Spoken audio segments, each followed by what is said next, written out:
Tamil Nadu government ஸ்கூல்ல படிக்கக்கூடிய students எல்லாருக்குமே வந்து வாரத்துக்கு ஒரு முறை பிரியாணி போடணும் அப்படின்னு சொல்லிட்டு தமிழ்நாடு எஜுகேஷன் மினிஸ்டர் ராஜ்மோகன் அவர்கள் வந்து சொல்லியிருக்காரு. இந்த பிளான் வந்து கூடிய சீக்கிரம் இம்ப்ளிமெண்ட் ஆக போகுது.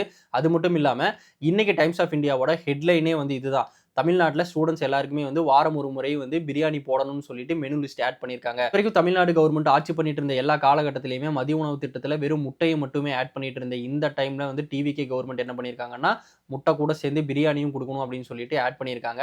இது வந்து இந்தியா ஃபுல்லாமே சென்சேஷனாக ரொம்ப வந்து வைரல் ஆகிட்டு இருக்கக்கூடிய நியூஸ். ஏன்னு கேட்டிங்கன்னா கிட்டத்தட்ட தமிழ்நாட்டில் 45,000 ஸ்கூல்ஸ் இருக்குது, 40 லட்சம் ஸ்டூடெண்ட்ஸ் வந்து படிக்கிறாங்க. இதில் ஸ்டூடெண்ட்ஸ்க்கு மட்டும் பிரியாணியான்னு கேட்டால் கிடையாது. டீச்சர்ஸ் அண்ட் ட்ரைனிங் டீச்சர்ஸ் எல்லாருக்குமே சேர்ந்து தான்.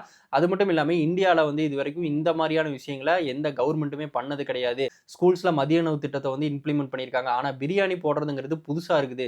இது வரைக்கும் இதை யாருமே பண்ணதில்லைன்னு சொல்லி Tamil Nadu education minister and finance minister வந்து கலந்து ஆலோசித்து இந்த பிளானை வந்து கூடிய சீக்கிரம் இம்ப்ளிமெண்ட் பண்ண போகிறாங்க. அது மட்டும் இல்லாமல் டிவிகே கவர்மெண்ட் வந்து தமிழகத்தில் ஆட்சி அமைச்சு கிட்டத்தட்ட 2 மாதம் கம்ப்ளீட்டாக முடிஞ்சுது. இந்த 2 மாதத்தில் தமிழ்நாட்டுடைய கடன் தொகை பார்த்தீங்கன்னா 20,000 கோடி. இந்த 20,000 கோடியை 2 மாதத்தில் வாங்கியிருந்தாலுமே கூட தைரியமாக இந்த பிளானை வந்து இம்ப்ளிமெண்ட் பண்ண போகிறாங்க. ஸோ இதுக்கு உனி எவ்வளோ பட்ஜெட் போடுவாங்க, எவ்வளோ செலவாக போகுது, எத்தனை லட்சம் கோடி தேவைப்படும் சொல்லிட்டு சரி இதை வந்து அடுத்த கடனாக வாங்குவாங்களா இல்லை இதுலேயே வந்து ரெடியூஸ் பண்ணி இதை வந்து கம்ப்ளீட்டாக வந்து செட்டில் பண்ணிடுவாங்களா அப்படின்னு சொல்லிட்டு இனி போக போக தான் தெரியும். வெயிட் பண்ணி பார்ப்போம்.